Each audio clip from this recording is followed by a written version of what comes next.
मोहम्मद शाहिद चले गए, लेकिन उनकी यादों का बेहिसाब सिलसिला हमारे साथ रह गया है। हमारे साथ हैं दो नामचीन हॉकी खिलाड़ी। सर, ज़फ़र साहब, आपने उनके साथ 1980 में खेला और आप जैसा बता रहे थे कि अगर वो नहीं होते तो हमें हॉकी का गोल्ड नहीं मिलता।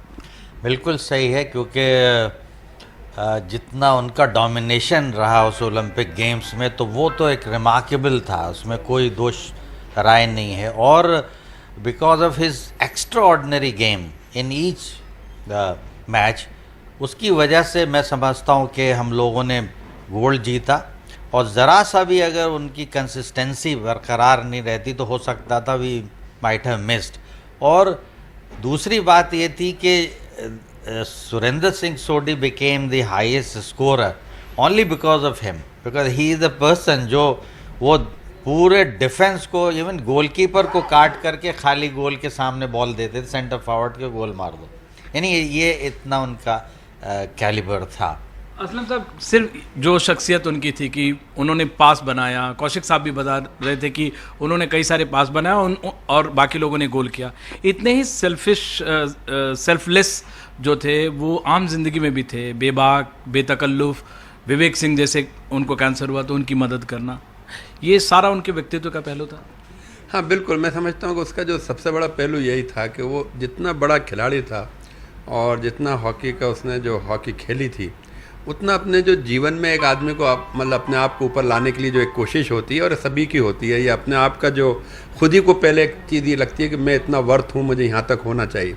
मुझे लगता है कि उसकी कुछ फैमिली और प्लस उसके जो भी कोई घटनाएं हुई कि उसका दिल बुरा हो गया, और वो जो दिल बुरा हुआ उसकी वजह से वो कभी फ्रंट पे फिर आके नहीं आया, उसका वो शौक़ नहीं आया जिस लेवल की उसकी नाम था उस वक़्त के पीरियड में, जो उसका एक ग्लैमर था, एक बहुत हॉकी फेटर्निटी का जो मतलब उस वक़्त तक हिंदुस्तान में हॉकी ही मेन थी, 80 तक थी, चूँकि 83 के बाद क्रिकेट आई है, उससे पहले तो मेन गेम हॉकी था और हॉकी पे फोकस होता था। लेकिन शाहिद का मिजाजी तौर पे वो थोड़ा अक्खड़ दिमाग भी था, और वो ये कि परवाह नहीं करता था, और बेबाक भी था। जो बोलने आ गया उसको लगता था मैं बोलूँगा तो फिर मैं सही बोलूँगा। सर, आपको लगता है उनकी विरासत, लेगेसी जो है मौजूदा हॉकी या बाद में कुछ रहेगी, या शाहिद थे और चले गए?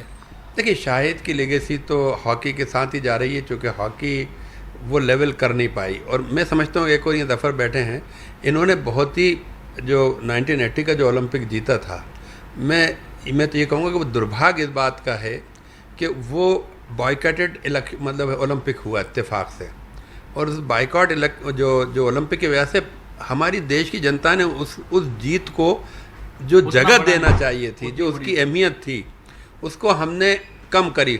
और वही कम करने से शाहिद जैसे जो उनकी जो ब्रिलियंट अपनी ज़िंदगी का जो उन्होंने इंडिया को दिया, मुल्क को दिया, और इतना बड़ा नाम दिया हिंदुस्तान को कि 1980 का ओलंपिक जीता, वो एक तरह से एक डिबेट के अंदर जाके दब गया। और कहीं ना कहीं उसके बाद हॉकी का जो डाउनफॉल था वो शुरू हो चुका था, क्योंकि नेचुरल ग्रास पे से हॉकी जो थी आर्टिफिशियल पे आ रही थी।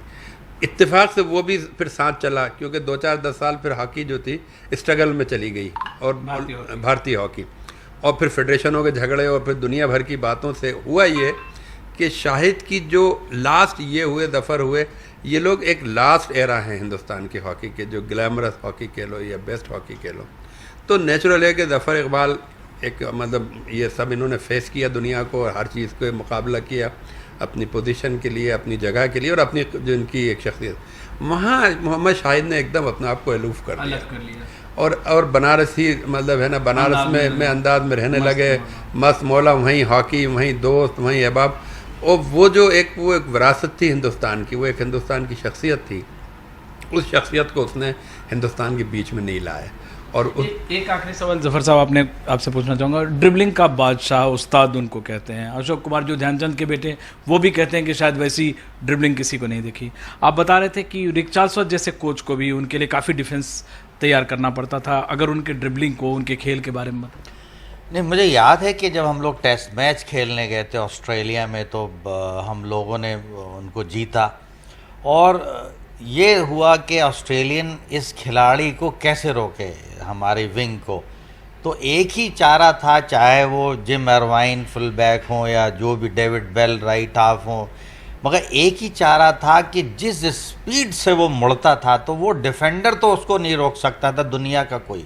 फुटबॉल की तुलना में क्राइफ कैसे कहते हैं कि the only option Australian had के उसके पीछे चार्ल्सवर्थ खुद आता था, अपने डी तक उसको फेस करता था as a player, and he never used to tackle him, क्योंकि उसको ये टैक्टिस उन्होंने बनाई थी कि once he will turn from left to right और right to left then only he can block him. और क्योंकि उस टाइम पे प्लेयर जो था डिसबैलेंस रहता है, अगर बॉल उसके कहीं पे उसको रोक दी बॉल को किसी ने तो फिर प्लेयर आगे निकल जाएगा, इतनी तेज़ी से वो काटता था। तो वही एक ट्रिक थी जो ऑस्ट्रेलियन ने मोहम्मद शाहिद के ख़िलाफ़ लगाया, Charlesworth, Jim Irvine, David Bell जो भी थे उस प्लेयर्स में, तो they opted for a new tactics against him and they were succeeded to some extent but not to a great extent. मगर उसने भी जब भी वो समझ गया था कि यहाँ पे ऐसा आएगा तो फिर वो दोबारा रिवर्स मारता था गियर जैसे कहते हैं, और फिर उसको छकाने की कोशिश करता था। तो वो एबिलिटी उसके अंदर थी जो कोई पकड़ नहीं पाता था उसको, तो वो किसी डिफेंडर को नहीं समझता था, चाहे वो शाहिद से हम कुछ सीखेंगे, कुछ लेंगे, या शाहिद के साथ ही उनका अध्याय खत्म हो गया? नहीं, सीखना तो चाहिए और गवर्नमेंट को कुछ कर सकते हैं। हमने तो कहा था कि भाई बनारस में उसके नाम पे स्टेडियम आप कर दें, क्योंकि कोई बहुत बड़ी चीज़ नहीं है, एक से एक स्टेडियम जाने किस किस के नाम पे हैं जिनको लोग जानते भी नहीं हैं, ना उनका खेल से कभी वास्ता पड़ा। तो अब खेल का ज़माना आ रहा है और स्पोर्टिंग कल्चर हो गया है, लोधा कमेटी भी आ गई है, सो मेनी थिंग्स के भाई स्पोर्ट्समैन को रखा जाए या स्पोर्ट्स मैन को बढ़ाया जाए एडमिनिस्ट्रेशन में। तो मैं समझता हूँ कि शाहिद जैसे खिलाड़ियों का नाम अगर रखना है तो स्टेडियम का नाम रखें, कुछ और ऐसी स्कीम हो, कोई इनाम हो। उम्मीद करनी चाहिए कि उनकी विरासत को बचाने की कोशिश होगी। बिल्कुल होनी चाहिए और करेंगे भी हम लोग। Thank you so much sir, हमसे बात करने का। Thank you.